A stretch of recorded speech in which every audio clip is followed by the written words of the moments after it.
Welcome to week 12 of the Bobcast. We're talking to 4 in-season head coaches, and this week we start with men's and women's swimming head coach Justin Anderson, and it was a 3-day event for men's and women's swimming at Franklin and Marshall.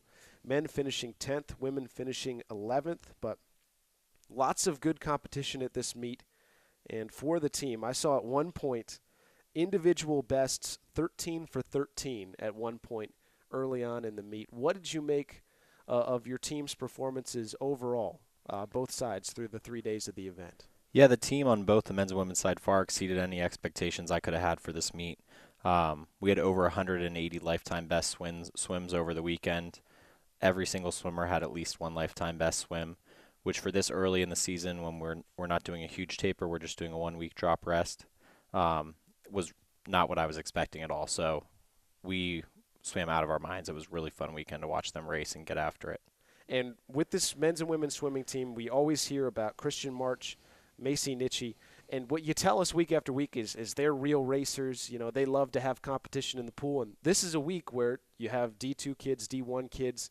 How did they respond to the competition that was sent their way, and how did they like it?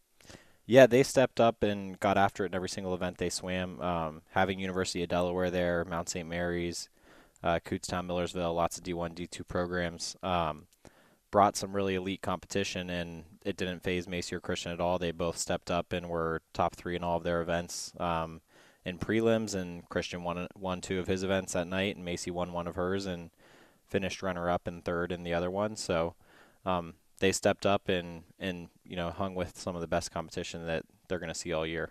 And they posted times that both of them, March and Nitchie, considered NCAA B-cut times, and among the fastest times this season, at least for March and his fastest. Can you explain to me a little bit of the process for a swimmer? And this year it'll be 2 swimmers trying to make it to nationals.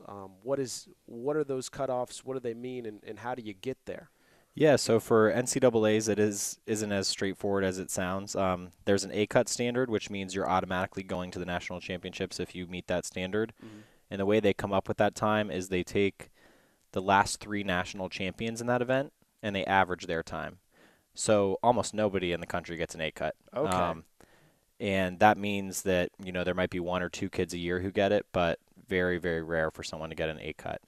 And the reason they make that so difficult is because there was one year around when I was a college athlete or right after I finished where the A-cut standard wasn't fast enough. It used to be an average of the 3rd place finisher, and there ended up being like 17 kids that got that cut. And so that event had way more people in it than every other event, so it made the other events shallower and kind of messed up the formula they used to invite kids. Mm-hmm. So they made it an average of the national championships so that it's just like there might be 1 or 2 kids and it's not going to blow up one event. Then the way the B-cut standard works is it's a provisional standard, which means just because you get it doesn't mean you're going to the national championship meet. They basically have a line where they say, there's a certain number of athletes invited on the men's side. On the women's side, we're going to take everyone with an A-cut. Then we're going to take the fastest B-cut, the second fastest B-cut, the third fastest B-cut until we run out of slots. So typically that line can be anywhere from 12 people invited to in an event to 20 people, just depending on whether someone's making it in just 1 event or in 2 events, and that doesn't kick people out. So it is kind of a waiting game, and we honestly won't know with Macy and Christian whether they're going to make the meet until probably the day after our conference championship meet, when every conference meet in the country is done, and I can see, okay, they're sitting at 15th, and that looks like a pretty safe bet, or they're sitting at 18th, and they're going to be right on the bubble, and I won't know till it's decided. And you typically swim your fastest times at conference championships because you can rest and gear up and all that. Yeah, so at this point in the year, we've only had about 8 weeks of training, and that's not enough training to do a full taper rest, which for us is about a 3-week rest. So we do a 1-week drop taper. So what that means is the Friday before the week of this meet, we go from doing our hardest, most intense training to coming in on that Monday and doing about half that. And so it's a really dramatic adjustment in our training from high intensity to, okay, we're right in rest mode right away. And our swimmers reacted really well to that this year. This is the best we've ever swam at this meet, this point in the season, which is a testament to the hard work they put in throughout the first 8 weeks training and how that paid off with this rest. When we get to conference championships, we'll we'll have Florida under our belt, which we go down to Cocoa Beach and we Mm-hmm. do long course training. And it's long course doubles for quite a few days. Um, and then as we get about 3 weeks out, they're not going to even notice that we're really resting that first week of the 3 weeks because it's so gradual in the way we're dropping our total yardage. And then by the second week, they're feeling it a little more. We're doing a little more high intensity stuff on lots of rest. And then by the third week, it's more like the taper we did for this meet, where very low yardage the whole week, and we're just getting ready for champs and fine tuning a couple technique things. That's all carefully planned out, Mm-hmm. well in advance. Yep. Wow. Uh, you said that it was the best showing for your team at this meet. So for a team showing, it has to take more than March and Nietzsche. And you had several swimmers, men's and women's side, make it, swim personal best, as you said, but get to those finals and championship rounds. Who were the ones who impressed you, had really nice showings, and that you were proud of come Franklin and Marshall, those finals? Yeah, I was impressed with the whole team, top to bottom, from our most elite swimmers, Christian and Macy, down to people who have just started swimming in college. We saw some phenomenal swims and huge time drops in terms of making finals, because it is very competitive and only the top 24 swimmers get to come back at night. It is much fewer group of the team. Val Yoder had a phenomenal 400 IM, which we had never had her swim until this meet. She dropped almost 40 seconds, which is crazy in swimming. And that's an event that she should be top 8 in our conference in, which last year she did the 2 free that day and was like 16th, so it's nice to see her pick up an event where she's going to be more competitive. Maddie Weinberger had a phenomenal meet. Took a little bit of time throughout the 3 days to get her going, but by day 3 she was swimming lights out, broke her team record in the morning swim, in the 100 breaststroke, came back at night, dropped it a little bit more, and took second place in the field. And then she also time trialed 100 IM and broke her own team record by 2 seconds there. So some really great swims from her, especially this early in the year. On the men's side, we had a couple freshman guys who really swam lights out for us. Luke Holloway in the sprint freestyle events, and the 200 freestyle, which is technically still sprint, ended up making it back in the 50, the 100, and the 200, and came real close to our team record in the 200. And that's an event just since the start of this year he's dropped 12 seconds in, which is it's unheard of in swimming, to drop that kind of time. So I think by champs he'll be contending for a conference title in that event, and he'll be really competitive in the sprint freestyle events as well. And even though he didn't swim it at this meet, the 100 IM's got a lot of potential for him also, especially based on his 200 IM swim. Anthony Giuseppetti, his backstroke events were great. He came into this year with some pretty solid times that would have been in the top 16, and now he's got a time in the 100 that would be top 4, a time in the 200 that would be top 4. And the 200 is a race he never swam before our second meet of the season this year. So to see some of our newcomers making that progression so rapidly is really exciting, and shows that the hard work that they put in and day out is paying off and will pay off as we get further on in the season. Also on the men's side, Jacob Auerbach had a strong mile and 2 backstroke events, making it back in finals in all 3 of his swims as well. And his 100 butterfly was a really nice surprise perk for us. We swam that as an exhibition event, and right now he's looking like he'll be the butterflyer on our relay, as he's competitive with a couple of the freshmen on the team who are also contending for that spot, but he dropped 2 seconds in that event. So really exciting to see that speed early on.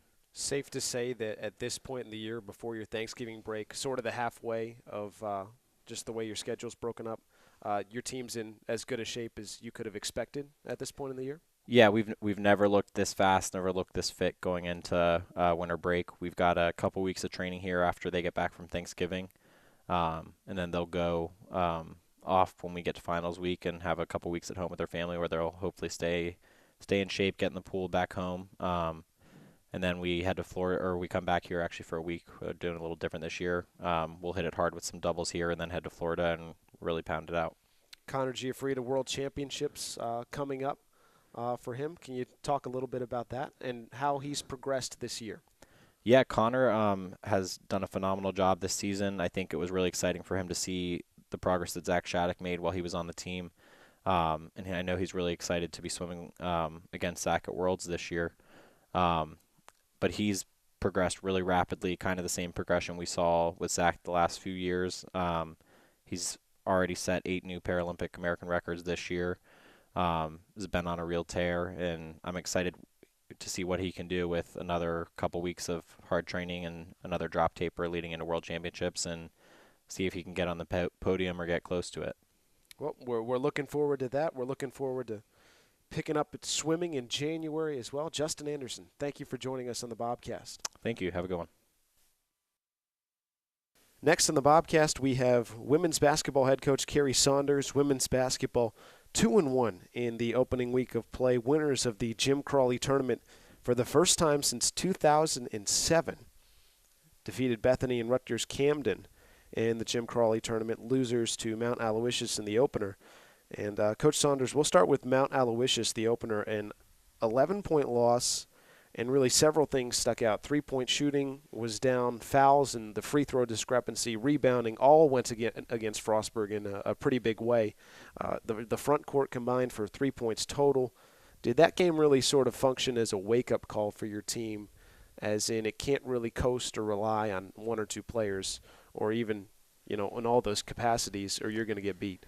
Yeah, so that Wednesday opening night game turned out to be an eye-opener, that we've got to come out and perform every single night, and we can't rely on two people or just a few people to get it done for us. It has to be a group effort, and that's one of the things that we talked about the most after that loss is you've got to do it as a team. You've got to win in categories like rebounding and not fouling and those types of things, but the big thing that we talked about after is the time that you spend in the gym getting shots up and the time that you spend just working on your game outside of practice, that the practice time isn't necessarily enough time to get those things that you need to be game ready. Mm-hmm. Skill development in Yes. that sense. Yes. How did your team's intensity differ, say, from that Wednesday game, the loss, to against Bethany and then Rutgers Camden? Oh, it was a huge turnaround, which I'm very proud of our team. We talked about that, about how when we come out Friday night, we have to make a statement and say that Wednesday was not us, that we're going to move forward from it and we're going to show everyone what we really are and the intensity that we play with, because that drives a lot of our games, is that just intensity and that fight and that grit that we have. And when we have that, we automatically play better. So we talked about that a lot, and I'm very proud of the way that we came out on Friday. Yeah, Bethany College, one of the big stories from that game for the Bison, it was their opener.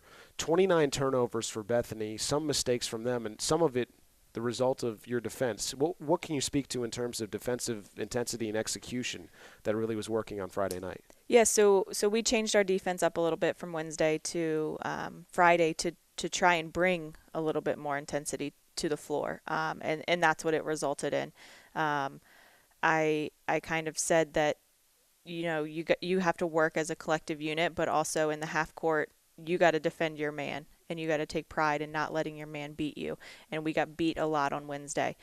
So just making those small adjustments, picking them up a little further, pressing a little bit, that automatically brought a little energy to our team. So that was a good adjustment, but the biggest thing is that our girls adjusted to it, and they took it, and they came out with that energy and that fire. Yeah, the Bethany win, a big victory, 76-53. Rutgers Camden was the close game in the weekend. Back and forth, a really hot start in the first quarter. Your team was shooting, I'd say, almost 70% in the first quarter. What did you like about the start, and what did you like about the guard play, especially early on? Yeah, so our girls wanted to play Rutgers Camden this year. They got us last year, so a lot of them were watching that game Friday night, and as soon as Rutgers Camden defeated Pitt Bradford, our girls were ready. So that was an exciting thing, that it didn't have to come from the coaching staff, it came from within, and that shows the growth in our program. But those first few minutes of that game on Saturday afternoon was fun. Our girls had so much energy, so much excitement. Obviously, shots are falling, so that helps a lot. Yes. But just the energy and the things that we weren't giving up. We were making plays on the defensive side of the floor, and it was just, that first quarter was a fun one for sure. And we talked at halftime about containing Rutgers Camden's post players. She had 17 in the first half, just 6 in the second half in overtime. So good work. What was the change? Yeah, so going into the game, I told our post players that they're going to have to work tonight, and I'm going to rotate them through. And then so I rotated a few post players, and then I put Amber Downey in. So she's obviously our tallest post player. And I told Amber to just don't do anything special, but just make her shoot over you because she's not used to that length. And that's pretty much what she did. And Amber was unbelievable on her. And so when we made that switch, I told Amber, I said, if she's in the game, you're in the game. If she comes out of the game, you're going to come out of the game and you're going to get rest because you got to fight with her when you're in the game. So that's kind of how we made that substitution, and she bought in. And she just did an unbelievable job, even worked through an injury, so I couldn't be more proud of her. Yeah, big minutes for her off the bench, big minutes for Jasmine Tirado-Viscala off the bench. Neither of them scored much, but both contributed. You touched on Downey. What would you say about Jasmine in that Rutgers-Camden game? Yeah, so Jasmine, I've talked to her a lot about how her defensive presence is a huge, huge force for us, and she can pass the ball. And I remember the last stretch coming down where she hit Diggs for that 3, I said, do what you do, which is find a shooter. And she found a shooter. And for her to be coachable in that moment and know her role is telling of the growth that she's had this year. So she did an unbelievable job with her finding the right people in the right moments, knowing her role. It's okay that she didn't score much because she helped us in other categories, and that's still adding to our team and our program. So she did a really great job. 5 assists for her on Saturday. Finally, Victoria Diggs, over 20 points, 10 assists, a career high in assists, a double-double. 2 threes in the final 12 seconds of regulation to save the game. Yeah. How much better is she than last year? It was funny because when we talked to her about their team goals this year, she said, I want to shoot better than I did last year. And I looked at her and I said, that's going to be tough because you shot the ball pretty well last year. And she was kind of adamant about doing that. So she's been working, but the kid's got ice in her veins when it comes down to competing and being the one to take the shot. She doesn't even hesitate. And I could not believe how open she was for that last 3 to send us into overtime. Me neither. Defense was nowhere around her. So I knew as soon as she caught the ball that it was going in. Tournament MVP, Victoria Diggs, 3 straight games of 20 points to begin the season. And through the first week, Diggs and Warren each averaging 20. Your next leading scorer is Adjoa Pinkra with 7. What's the balance you're ultimately looking for in terms of your scoring distribution throughout the year? Yeah, so obviously with Warren and Diggs, they are scorers. That's what they are. And we talked a lot, especially after the Wednesday game, of you can't just rely on those two. So the rest of the team can be scorers as well. And my assistant coach, Coach Moyer, talked to them before the game, and she said, do what you do best as an individual. And our players did that. So Adjoa is a type of player that can get 10 points a game just because of how scrappy she is and how tough she is. And she's a tough guard. She's a strong kid. And that 10 points a game is huge. So if everyone kind of just does what they do best and try not to be outside of themselves, then we'll be successful. And we need those kids to do that every single night because we can't just rely on 1 or 2 people. And I told them after the game on Saturday that with this type of depth on this team, it's going to be a different kid every night that shows up in a different category.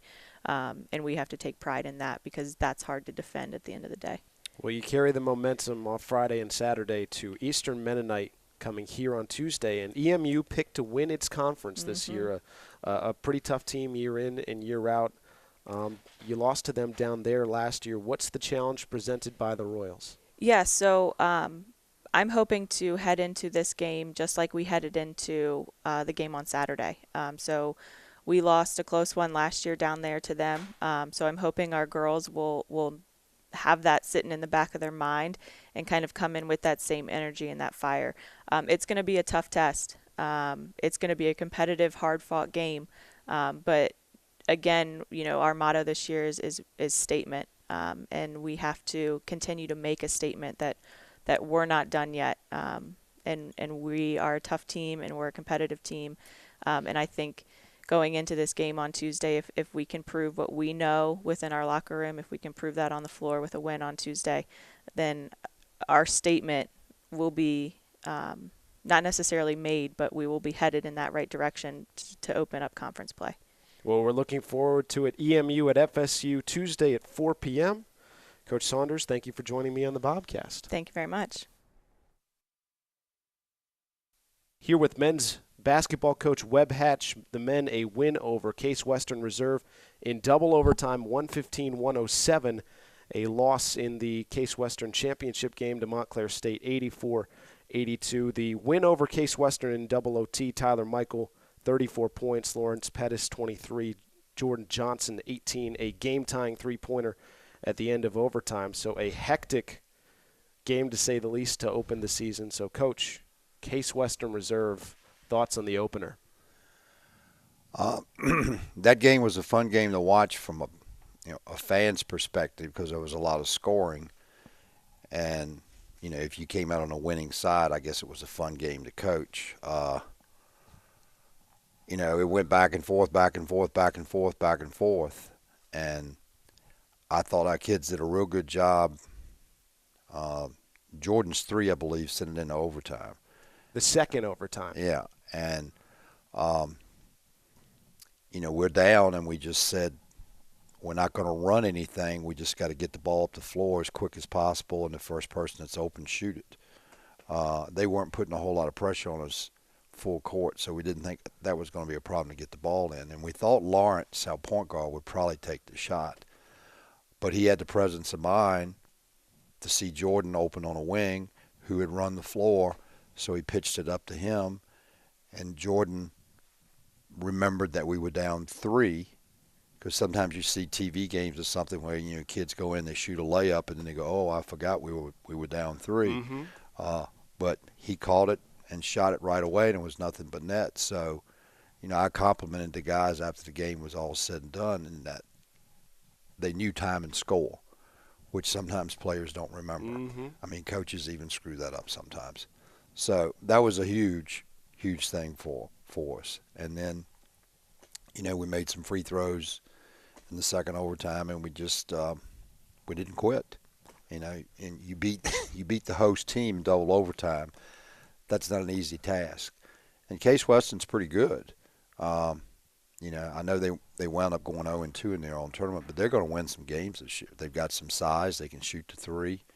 But we thought we could speed them up a little bit and maybe make them play a little faster than they would be comfortable playing. I think in the long run that proved correct. I was impressed with how the team responded to adversity in the Case Western game. The very first time that really there was a timeout, you're down 7 in the first half, you rip off an 11-0 run, all the points in the paint or at the free throw line. At the end of the game, things sort of get dicey. Case scores the final 5 points. You have to go to overtime. They have a putback. They score and they're fouled in the final minute. What can you say to your team's resiliency facing those different hurdles in that first game and the way that they were able to respond? Did it impress you? Yeah. And, you're hoping some of that's because we've got some veteran experience this year. Tyler, we got 7 seniors, 6 of whom have been in the program. 4 seniors have been in the program for 4 years now. We got 2 other kids that Darren Campbell's 3 years, Greg Gibbs' 2nd year in the program. Jordan is a transfer as a senior. So we got some experience, and we got Lawrence back, who's a sophomore point guard who started 8 games as a freshman. So Ed, of course, being a junior, probably started every game for us last year. So I think all those things add up, and we've got some guys who believe they can make big shots. They believe they can execute our offense. They believe they can get defensive stops. Now, obviously, it's early in the season. We're just 1-1. But, a year ago, I don't know that we win that game. Mm-hmm. So those are things that we're happy about, and hopefully we can build on that. Last question on Case Western. Last week in the preseason, you talked a little bit about trying to defend in a variety of ways, trying to pressure your opponents 9 blocks, 10 steals. What did you make of your efforts defensively? Were you able to do some of the things you set out to do? Absolutely. We played basically full court and half court man-to-man and showed our 2-2-1 press. Mm-hmm. That's the only things we did the first night. We did play some zone the second night. So I didn't, I looked at the stats. I didn't realize we had that many blocks. Yeah. Goodness. Okay. And they were a little bigger than us at times. But I thought we were a little more athletic than them, and I thought that was going to possibly be the difference in the ball game. We want to get 75 shots every night. And if you look at the stats from Case Western, we had 75 shots in regulation. And then we got another 15 shots in the 2 overtimes. So we were right where we wanted to be as far as number of possessions and number of shots. A big thing that we look at, one of the first things I look at when a game is finally over is I look at points per possession on offense and points per possession on defense. And there's a little formula you use to figure all that out. And if our points per possession offense is better than the opponent's points per possession on offense, 99% of the time you win the ball game. Yes. And our points per possession offense was 1.0 for that game. And for the opposing team, Case Western, it was 0.8. 0.8's not horrible, but ours was better. So we got exactly what we wanted. I mean, perfect world, if you get a point for every possession, you're playing fairly well. Mm-hmm. The really, really great teams, they have better than 1.0. So we were pleased with that. And, when you go to the game the next day against Montclair State, the points per possession for us is going to be 0.96, and for them it's going to be 0.98, and they won by 2. So that's how close a ball game it was. We both had 63 shots. We actually outscored them, I think, by 8 or 9 points from the floor, but we didn't get it done at the free throw line, and that wound up costing us the ball game. Yep. Well, let's look at Montclair State, a game in which you shot the 3 very well, 10 for 28 from deep.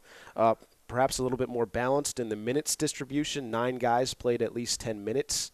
So a couple different things, first game versus second game. Do you expect to see your team shooting the 3 more so like they did in the second game? Are you aiming to play more guys like you did in the second game? What did you make of the effort against Montclair State? Well, there's a couple. We want to shoot more threes than we did last year. Mm-hmm. I think last year we attempted, it was 16 or 17 a game, and we shot 29%, which is not very good. And so our thought process this year is 25 attempts a game. I don't know, it'll shake out over the course of the year, but we need to get our make percentage up to hopefully 33 to 35%. So we've shot 35% one game and 36% the other. So we're kind of right where we want to be. As far as how many kids we're going to play, I think most nights we're going to play 10 people. Now, Dalton Goss got in foul trouble early against Montclair State. So Chris Costin, we went with him, who's a small forward, but we needed somebody that could guard because they were pretty athletic. So he got more minutes than he did the previous night. Darren Campbell got more minutes. Ed got in a little bit of foul trouble. I'm concerned about our rebounding because we got out-rebounded both games. Yep. And, between free throws and getting out-rebounded on Saturday, that was the difference in winning and losing the ball game. So I think most nights we'll probably play 8 to 10 people. I think that's a given. And as far as shooting threes, some nights we may shoot 30, some nights we may shoot 18, but I think most nights it'll probably be between 20 and 25. And hopefully we make 35% of them. So Montclair also went down to the final minute. Your team took the lead. Dalton Goss hit a three-pointer to put Frostburg up in that final minute. Montclair State 3 free throws after that to win the game. What did you make of the ending sequences, and how valuable is it to be in those situations early in the year to get your repetitions in crunch time? Well, you have a lot of choices at the end on what you want to do, and we decided to get the ball in bounds quickly, get it up in front of our bench, and take another timeout. And then we ran a sideline out of bounds play, and we executed it perfectly. We didn't get exactly what we wanted right away, but we wanted Lawrence to try to get to the rim and score because he's he's obviously our best player with the basketball in his hands as far as quickness is concerned. So he got all the way to the rim and put the ball up they switched, and he had a big guy on him, so he was quicker than the big guy, and he got to the rim and put it up on the rim and laid right on the tip of the rim and fell out. So that would have put us up. So what can you say? You get a timeout, which you told the kids to get. You set up an out-of-bounds play. They execute the play perfectly. We get the shot we want. We didn't take like a horrible fadeaway jump shot. We shot a layup that was contested, and it just didn't fall. And then we fouled right away after that. And so we have 1 second left, and we threw the ball the length of the floor, and they intercepted it. So, again, it gets back to a couple of free throws. We make our free throws. We win. We want to shoot 70% from the line on free throws, which we're not doing right now as a team. And we spent a lot of time on free throws in practice yesterday. We probably shot free throws for about 40 minutes yesterday. Everybody probably shot close to 100 free throws yesterday. So hopefully we can address that, and we'll do a better job. Finally, we look ahead to Marietta this week. Marietta was a tournament team a season ago, a Sweet 16 team a season ago. What are your expectations from them, and what are the benefits to playing a team like Marietta before you get into conference play? It's probably foolish scheduling on my part to be playing somebody that's as good as they've been the last few years. I haven't watched any tape on them yet. I'm planning to do that today. Coach Johnson's been watching tape on them for the last week. They called us last season and said, hey, we're looking for a game. You got any interest in playing? And I said, yeah, we do a 2-year deal. Could you come here the first year, and we'll come to you the second year? So I think it's about a 4-hour trip. Obviously, it's going to be a great test for us if we can play a nationally ranked team. Coach Van der Waal has done a great job. He's had them in the top 25 for the last 3 or 4 years. They play very up-tempo. They shoot a lot of threes. They get after you defensively. We'll have to play well. The things that we think we have going for us is the fact that we're playing at home. Maybe they may overlook us a little bit because we're 1-1. We didn't have a great record last year, so they may think, all we got to do is show up. I don't know. I'm sure their coach is going to tell them not to do that. So it's a road game right before the holidays. I think they're 2-0. So maybe we catch them looking ahead a little bit. I don't know. But we're going to have to play well. Obviously, we have to shoot the ball well. We have to defend. But it'll be a good test for us, and we're looking forward to it. We're looking forward to it, too. It's Tuesday night, 7 p.m. We'll have it on the Bobcat Sports Network. Webb Hatch, thank you for joining me this week on the Bobcast.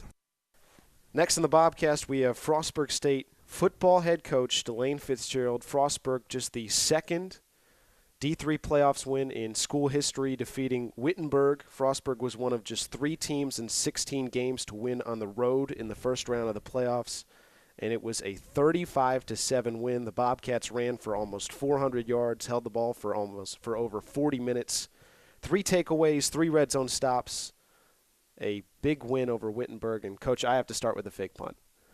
Everybody wants to talk about the fake punt. Leading 21-7. Deep in your own territory, midway through the fourth. Why? Leading 21-7, midway through the fourth, and deep in it, we were on our own 3-yard line. And here is where the football part of it comes in. Okay, our starting safety is our punter, and as good a football player as Dante is, he's never going to be a great punter. He served that position. I can't say the word. Say it for me. Admirably. There you go. Admirably. This fall, he's done a nice job there filling in a spot because we didn't have a punter. If we punt that football in that situation, okay, they're going to catch the football and get a decent return. They're going to start somewhere between their 35 and our 35 and our 25-yard line, so they're going to be set up in great position to score and score a touchdown anyway. If we fake the punt and don't get it, they're going to start on our 3, 4, 5-yard line. Either way, they're going to get great field position. We had seen on a previous punt that they did not align to our punt formation correctly, so we knew that if our shield got out in front, we were going to have to down block on 2 guys and kick 1 guy out, and Dante was going to have a lane there. Dante's supposed to read that play.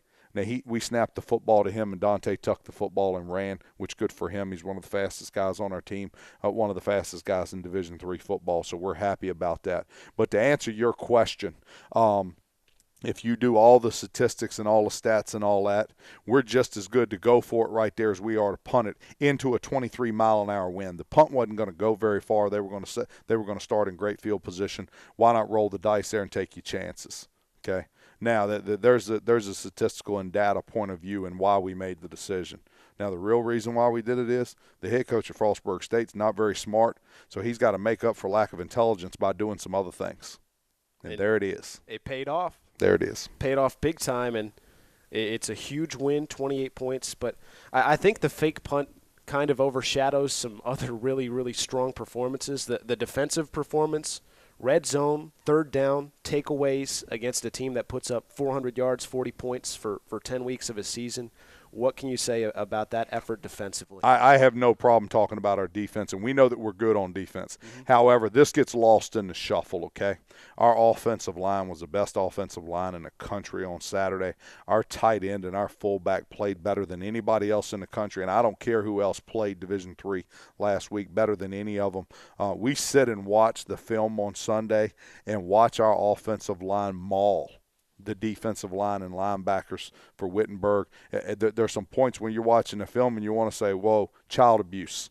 The way they were treating the defensive linemen for Wittenberg and a team that hadn't lost a football game. But when you play that well up front on offense and we continue to convert third downs, what happens is we ate up 41 minutes of the clock. Wittenberg didn't have the football. When one team has the football for 41 minutes and the other team only has it for 19 minutes, they're not going to be that successful on offense. Now all that being said, O-line was great, tight end was great, fullback was great. Our running backs played very, very well on Saturday, both Gavin and Jamal. Connor did a nice job of managing the football. And then Sergio, Malik, and Joe Beckford all made big catches at crucial times that got us first downs or got us touchdowns. So they did their job there. How good we were on offense Saturday has been overshadowed by the other things. Defensively, we played well on Saturday. You're right. We beat them in the turnover battle, 3 turnovers to 2. All season long, Wittenberg had been 2.5 to 1 winning the turnover battle. So every time they turned the football over, they turned the other team over 2.5 times, and it had worked out to their benefit. Well, we flipped that on them. So they turned it over 3 times against us, and we only turned it over twice. We're going to fix those 2 turnovers going forward and hopefully get better in the turnover battle. The other thing, Andy, that we did on Saturday better than we've done the last month is we didn't commit penalties. We didn't have stupid penalties and 15-yard penalties, and that was a very, very good thing for us on Saturday. But yes, I'm happy with the offense, defense, special teams. Andy, we beat them in all 3 categories. Big 28-point win. I was happy for Jamal Morant, who he's not the guy who gets the explosive offensive plays throughout the season, but he's been a workhorse. He's the second leading rusher in the NJAC. He has the second most carries in the NJAC, 19 carries a game through the course of the season. He had a big performance, 26 carries for 168, and a big long run to really put the game away and put an exclamation point. What did you make of his day? And how long was the last run, the big run by Jamal? How long was 61 yards. 60. So he'd have been barely over 100 yards without that run. He would have been over 104 yards a carry. I'll pick on Jamal all week about hey, Jamal, it looks like 160 on paper, but you really only had 100. Now, me and you and your grandma could have ran in that last one. It was so wide open, there was nobody in the middle of the field. Jamal Morant, you're right, he gets overlooked in more ways than one. But Jamal is a warrior. Jamal is as tough as anyone that I have ever coached. And I said this in a Bobcast earlier this year. Jamal's father was his little league coach, and Jamal's been taught very, very well from the start of this. good football player, really, really good football player. And if you're headed into battle, you want Jamal on your side. Here with head coach Delane Fitzgerald after the win over Wittenberg. Wittenberg has been there before, won its conference 7 of the last 9 seasons. And in my searching of Wittenberg, they've only lost at home in the first round. I think this is only the second time in school history. What was it like to take this team into the playoffs? What was the preparation like? Were things different with this being a playoff game? No, we didn't change anything last week. The trip was a little longer than a lot of our NJAC trips. It was a little further road trip for us, mileage-wise, and having to deal with the traffic in Columbus, Ohio and stuff getting through there. Impressed with Wittenberg's campus. You have to be impressed with Wittenberg's tradition. I know they won a national title a couple back in the day, but then they won one in 1973, 1975. They've won 200 games in the last 20 years. You got to take your hat off to the tradition and stuff of that university. They just drew the wrong end of the stick in this playoff deal. They could have played 16, 18 of the other teams in this playoff bracket, and they'd have been victorious on Saturday and moving on to next week.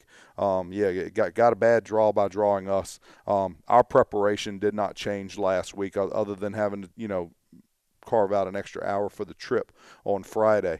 We're going to do everything business as usual always here. Same thing this week. The Thanksgiving tries to throw a monkey wrench into our plans, but we're going to keep the same practice schedule and do the same things with our young men. We're a scheduled group. We do the exact same thing at the exact same time every day, and most successful people do those things, and that's what we try to instill in our players. But we'll stay business as usual. Do our normal preparation for Washington and Jefferson this week, same as we did for Wittenberg last week. No worries. Final 16 teams in the country. Frostburg, W&J on Saturday. W&J hasn't lost at Cameron Stadium since 2012. The Presidents have the top passing offense in the PAC, 30 takeaways defensively. What does this matchup look like for your guys? Well, we've never beaten them. So the Frostburg State University is 0-6 against Washington and Jefferson. We're going to do our best to prepare this week, and then we're going to go try to change that on Saturday. Washington Jefferson's great football program. Wittenberg had won the second most games in NCAA Division III history, and Washington and Jefferson won the third most games in NCAA Division III history. The last time Frostburg was in the playoffs, Washington and Jefferson's the team that beat them. That year, if I'm not mistaken, Washington and Jefferson lost to Mount Union in the national title game, 1993. We're going to go try to reverse our fortunes against Washington and Jefferson. But what everybody needs to understand, alumni, parents, and fans is these players on this team weren't even alive then. They weren't even on this earth then. The tradition of our school and their school means nothing to us. We're going to prepare and be the absolute best Frostburg State football program that we can be this week. Go out on Saturday, and from 12 o'clock to 3 o'clock on Saturday, let's do our best and let the cards fall where they may. Coach Fitzgerald, thank you so much. Hopefully another win next week, and we'll talk to you then on the Bobcast. Guys, I appreciate y'all having me, and I'll see you Monday.